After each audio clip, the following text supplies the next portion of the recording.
ఒకసారి అంతకుముందు కూడా జరిగితే ఫస్ట్ లెవెల్ వార్నింగ్ ఇచ్చి మళ్ళీ తగ్గిపోయిందని చెప్పారు. ఇది కూడా ఏంటంటే కంటిన్యూస్గా మనకి విపరీత వర్షపాతం, క్లైమేట్ చేంజ్ ఇవన్నీ పరిస్థితుల వల్ల రాష్ట్రం ఎప్పుడు అన్ప్రెసిడెంటెడ్, ఎప్పుడు చూడనంత వర్షపాతం ఇవన్నీ జరుగుతూ ఉన్నాయి. ఈ నేపథ్యంలో ఇది ప్రత్యేకించి ఇప్పుడు లోపలికి వెళ్ళి చూస్తుంది వైఎస్ఆర్ కాలనీ, జగన్ కాలనీ పేరు ఏదని అనుకోండి. బేసిక్ ఇది ఒక 32 ఎకరాలు 33 ఎకరాల స్థలం. ఇది దాదాపు ఒక 2000 పైచలకు లబ్ధిదారులు. దీంట్లో ఉన్నదేమో ఇప్పుడు ప్రస్తుతం 10% మంది జనాభా ఉన్నారు. 10% మటుకి లోపలికి వెళ్ళి చూస్తే అసలు బేసిక్గా లోపల మనకి ఈ డ్రైనేజ్ కానీ రోడ్లు కానీ ఏమీ లేవు. కనీసం వాళ్ళు అడిగేది అంటే కనీసం ఇప్పుడు దీనికి కనీసం బ్రిడ్జ్ చేయమని అడుగుతూ ఉన్నారు. చిన్నపిల్లలు ఇరుక్కుపోయారు అది కానీ. తక్కువ ధరలకు ఉన్నది అధిక ధరలకు ఉన్నది చెప్పంటారు. ఇక్కడ తక్కువ ధరకు ఉన్న దానికంటే ఆ విషయంగా వస్తున్నాం. నా నోట్లో మాటలు మీరే చెప్పారు. అంటే ఇది ఇప్పుడు నేను మన బుడమేరు గురించి చెప్తాను. ఇది అంచెలంచెలుగా ప్రతి ఒక్కళ్ళు దీన్ని ఇంక్రిమెంట్గా పెంచుకుంటూ వెళ్ళిపోయారు. ఉదాహరణకి ఒకరితో మాట్లాడుతుంటే వాస్తువులతో మాట్లాడుతూ ఉంటే ఇది 2 లారీలు వెళ్ళేంత దారి ఉంది.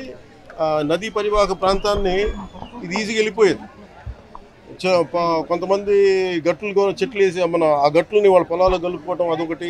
ఇది చాలా ఇంక్రిమెంట్లు జరిగింది. కానీ ఇది మటుకు ప్రత్యేకించి ఈ జగనన్న కాలనీ మటుకు గత ప్రభుత్వం చేసిన తప్పులు. ఇది ఆల్రెడీ 4 అడుగులు లోతట్టు ప్రాంతం. ఇది చిన్నపాటి వర్షం వస్తే మునిగిపోయే ప్రాంతాలు. అలాంటి చోట్ల వీళ్ళు 30 ఎకరాల పైగా 32-34 ఎకరాల పైగా వీళ్ళు ఇచ్చారు. ఇది మామూలుగా మనకి రిజిస్ట్రేషన్ ప్రకారం మనకి 13 లక్షలు ఉండేది. అది మార్కెట్లో మనం చూస్తే 30 లక్షలు. దీన్ని వీళ్ళు 60 లక్షల రూపాయలు పెట్టుకున్నాం. సో ఇది జగనన్న కాలనీ అనేది గత ప్రభుత్వం చేసింది ఎన్ని 100 కోట్ల 1000 కోట్ల తేల్చి మన క్యాబినెట్ మీటింగ్లో తేల్చి చెప్పాలి. అన్ని మొత్తం కూర్చున్న దాని మీద వర్కౌట్ చేస్తున్నాం. దాంట్లో భాగంగా చూస్తే 30 లక్షలు మార్కెట్ రేట్ ఉండగా 60 లక్షలు పెట్టుకున్నారు. అది లోతట్టు ప్రాంతం. ఎవరు ఈ రోజుకి 10% మించి ఎవరు మనకి లబ్ధిదారులు లోపలికి రాలా. దాన్ని బట్టి మీకు అర్థం చేసుకోవచ్చు. ఇలాంటి చోట్ల ప్రత్యేకంగా ఛాలెంజ్ చేసి వీళ్ళు చేసిన తప్పుల్ని మేము కవర్ చేయాలి. వీళ్ళు ఇచ్చేసారు, ఆ తప్పుల్ని కవర్ చేయాలి. వాళ్ళకి ఇన్ఫ్రాస్ట్రక్చర్ ఏదైతే అవసరాలో ఆ ఇన్ఫ్రాస్ట్రక్చర్ డెవలప్ చేయాలి. ఇది అలా కాదు. ఇప్పుడు మీరు ఏలేరు ఆధునీకరణకి వీటన్నిటికీ మీకు నిధులు కొరత, అంతే కదా. బేసిక్ నిధులు కొరత. మరి ఇక్కడ ఒక్క చోట మీరు ఇక్కడే చూస్తే దాదాపు 13 కోట్లు, దాదాపు మీరు చూస్తే 30%, 13 కోట్లు ఇక్కడ ఒక్క ఈ కాలనీకే వేస్ట్ చేశారు. ఇలాంటి ఒకరు చెప్పండి.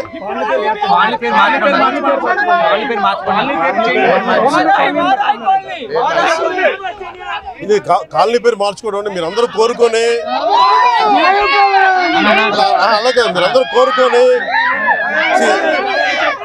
ఒక నిమిషం, కాలనీల పేర్లు ఎందుకు నాయకుల పేర్లు ఉండకూడదు చెప్తా. వాళ్ళ జేబులో డబ్బులు కాదు. అందుకని మనం చేయాల్సిందంటే నేల కోసం పనిచేసిన నాయకుల పేర్లు పెడితే మంచిది. అది మన జాతీయ నాయకులు చాలా మంది ఉన్నారు, రాష్ట్ర స్థాయి నాయకులు ఉన్నారు, పిఠాపురం మహారాజు గారు ఉన్నారు. అలాంటి గొప్ప మహానుభావుల పేర్లు పెడితే మంచిది. మేము నిజంగా అలాంటివి కోరుకుంటాం.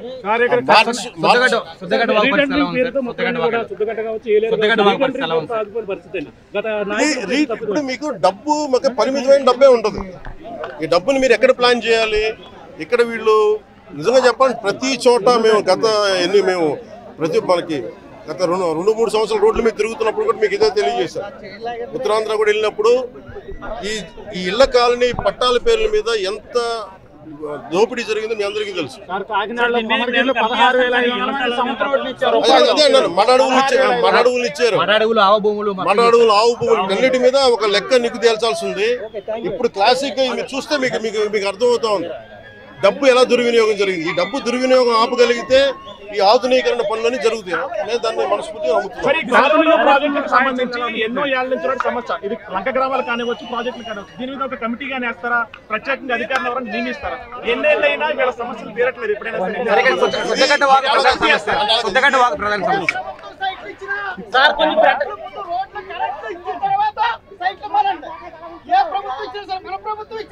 కరెక్ట్. నేను అది ఏకీపిస్తాను ఈ మాట. నిజంగా ఇన్ఫ్రాస్ట్రక్చర్, కరెంటు, లైట్లు, నీళ్లు, డ్రైనేజ్ లేకుండా లేఅవుట్లు వేయకూడదు.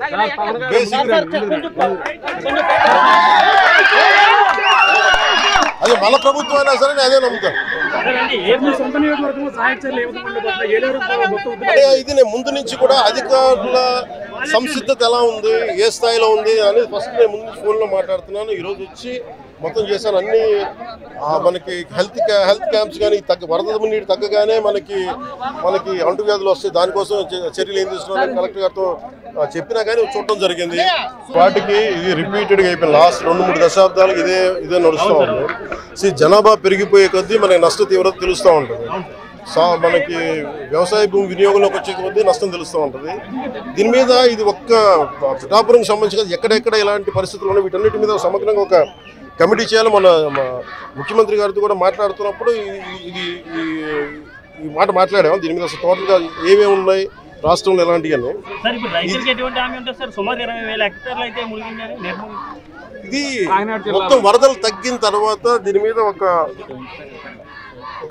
వెళ్ళి క్షేత్రస్థాయిలో పర్యటనలు జరిపి దాని మీద ఒక సమగ్రమైన నివేదికమని చెప్పి అధికారులని ఆల్రెడీ ఇన్స్ట్రక్ట్ చేశారు. ఇది ముఖ్యమంత్రి గారు ఇది వరద తగ్గుముఖం పట్టగానే దీన్ని ముందుకు తీసుకెళ్ళాలి. ఎంత ఇప్పుడు నష్టం కూర్చొని ఎంత అంచనా వేయలేదు. అంటే మీరు చెప్తున్న ఒక లెక్క ఉంది, లేదా ఇంకొన్ని చోట్లేమో పత్తి కొంత పోయింది, మనకి వరి పోయింది, మన పత్తి దాదాపు 90 హెక్టార్లు పోయింది. మనకి దాదాపు 21 మండలాలు, మన కాకినాడ జిల్లాలో 21 మండలాలు అనుకుంటా, దాదాపు 152 గ్రామాల్లో నష్టం జరిగింది. దాదాపు 8,206 మంది రైతులు నష్టపోయారు. వీటన్నిటిని చేస్తున్నా అంటే మీకు యాక్షన్ కావాలా, యాక్షన్ ఫిల్మా అంటే ఇది మనం హైడ్రా అలాంటి తీసుకోవడానికి మేమేం నమ్ముతామంటే చాలా మన సమాజంలో ఉన్న ఎవరైతే ఎన్క్రోచ్మెంట్ తెలిసి చేయొచ్చు, తెలియక చేయొచ్చు, అందరు భాగస్వాములతోటి మాట్లాడి కష్ట నష్టాలు ఏమున్నాయి ఇవన్నీ తెలియజేసిన తర్వాత వాళ్ళకి నోటీస్ ఇచ్చి వాళ్ళకి పునరావాసం చాలా వరకు చేసిన తర్వాత ముందుకెళ్ళాలనేది నా వ్యక్తిగత అభిప్రాయం. దీన్ని నేను సీఎం గారి దృష్టి కూడా తీసుకున్నాను. అలాగే అంటే అంటే మీకు ఈరోజు మీరు అన్నారు కదా మీరు ఏమేమి హ్యాండ్ చేస్తున్నారు, అలాగే అవసరమైన మెయిన్ వాళ్ళు అడుగుతాను కనీసం గుంతలు పొడ్చుకుని అడుగుతాను. దానికి సంబంధించిన శాండ్ బ్యాగ్స్ రెడీగా అందుబాటులో ఉన్నాయి. అలాగే మనకి చెట్లు పడిపోయిన వెంటనే ఎలాంటి ఏదైనా జరిగిన రంపాలు కానీ రోడ్లపైన పడిన చెట్లు తీసివేయడానికి దానికి సంసిద్ధంగా ఉన్నాం. అలాగే జేసీబీ లాంటి వాహనాలను సంసిద్ధంగా ఉంచాం. ముఖ్యంగా అవసరానికి మన ఫైర్ యాక్సిడెంట్స్ అని ఉంటే దానికి సంబంధించిన సంబంధించి ఫైర్ యాక్సిడెంట్ వెహికల్స్, అలాగే 42 మంది గజయితగాళ్ళని రెడీగా చేసాం ఇన్ కేస్ ఎమర్జెన్సీస్ ఉంటాయి. అలాగే primary health care, community health care వీటికి సంబంధించిన సంసిద్ధంగా చేసాం. అలాగే గవర్నమెంట్ జనరల్ హాస్పిటల్లో కూడా డాక్టర్స్ని 24/7 అందుబాటులో ఉంచమని వారికి ఇన్స్ట్రక్షన్స్ ఇవ్వడం జరిగింది. అలాగే ముఖ్యంగా గర్భిణీ స్త్రీలు కానీ బాలింతలు కానీ ఎవరున్నా కానీ వాళ్ళని సురక్షిత ప్రాంతాలు తరలించే బాధ్యత కలెక్టర్ గారు పర్యవేక్షిస్తూ ఉన్నారు. ఇది అక్కడ మనకి మన తీవ్రతను బట్టి మనకి అక్కడ మన ఏమంటుందని తుఫాన్ తీవ్రతను బట్టి ఉంటుంది. ఐ థింక్ అది వీకెన్ అయింది కాబట్టి ఇబ్బంది లేదని అనుకుంటున్నాను. వ్యక్తిగతంగా జరగకూడదు, ప్రకృతిని శాంతించమని నేను కోరుకుంటున్నాను. ఇది మళ్ళీ వెళ్ళి ఇప్పుడు నాకు మన పంచాయతీలకి నిధులు ఇవ్వాలి కదా, సో దానికి సంబంధించిన పని ఉంది. అది వెళ్ళి చేసుకొని మళ్ళీ వచ్చి ఎప్పటికప్పుడు సమీక్ష నిర్వహిస్తా ఉన్నాను టెలిఫోన్స్ ద్వారా. లేదండి నేను ఒకసారి పంచాయతీలు మనం చెప్పాం కదా. విజయవాడ కోలుకున్నట్టేనా? బాధితులకంతా నిత్యావసరాలు పంచుతారు ప్రభుత్వం తరపు నుంచి, అన్ని బాగున్నాయి, కోలుకున్నట్టేనా? ఇది ఇంత వరద వచ్చిన తర్వాత రాత్రి ఎవరు కోలుకోలేదు. మనం ప్రాక్టికల్గా మాట్లాడదాం. కాదు ఏంటంటే ప్రభుత్వం ఎంత సంసిద్ధంగా ఉందని చెప్పడానికి. ఇలాంటి కష్టాలు వచ్చినప్పుడు నేను అమెరికా లాంటి దేశాల్లో కూడా మీకు కూర్చోబెట్టి మియామి లాంటి చోట, ఫ్లోరిడా లాంటి చోట తుఫాన్లు వస్తే మొత్తం ఒక లక్షలాది మంది, వేలాది మంది నిరాశలు అయిపోతారు. They're advanced country. అలాంటిది మనకి నేను అడిగేది మేము ప్రభుత్వం తరపు నుంచి లేదంటే అధికారుల తరపు నుంచి సంసిద్ధంగా ఉన్నాం. అలాగే మేము కోరుకుంటుంది కూడా ప్రతి ఒక్కరు కూడా దీన్ని బాధ్యత తీసుకోవాలని, అలాగే వైసీపీ నాయకులకు కూడా విమర్శల కంటే కూడా మీరు వచ్చి ఆ రంగంలో దూకాలని నేను కోరుకుంటున్నాను. అంటే కుట్రకోణం ఏదో ఉందంటారు, బోట్లు రావడం కృష్ణానదికి కుట్రకోణం ఏదో వాళ్ళు ఏదైనా చేయగల తెలియదు కానీ అది నాకు అవగాహన లేదు. దాని మీద నేను వింటున్నాను కానీ సార్ ఏలేరు బాధితులు ప్రధానంగా మీరు ఏం మెసేజ్ ఇస్తారు సార్? ఫైనల్ ఇది టోటల్గా మనం ఏమేం చేయబోతున్నాం అనేది ఇది మెమరీ టెస్ట్ కాదు కదా. అందరం ఏమనుకుంటామంటే రాసుకుని వచ్చాం ఏంటంటే ఇది మెమరీ టెస్ట్ కాదు, అలా కాదు. బేసిక్గా వీ హ్యావ్ టు అండర్స్టాండ్ ఇది మెమరీ టెస్ట్ కాదు. ప్రధానంగా అంటే ప్రధానంగా ఎలాంటి సహాయ కార్యక్రమాలు జరుగుతున్నాయి ఇవన్నీ మీకు విడుదల చేస్తాం కొంతసేపట్లో. అలాగే ఇవన్నీ మీకు మన కలెక్టరేట్ కానీ మన సార్ ఫైనల్ గా ఏలేరు జలాశయం అనేది ఇక్కడ చాలా ముఖ్యమైనది వరదాయిని మెట్టకి. అదే దుఃఖదాయినిగా మారుతుంది. దీని ఆధునీకరణకి మోడర్నైజేషన్ నా కోరిక. నేను ఎమ్మెల్యే ఉన్న లోపు దాన్ని తీర్చేయాలని నేను మనస్ఫూర్తిగా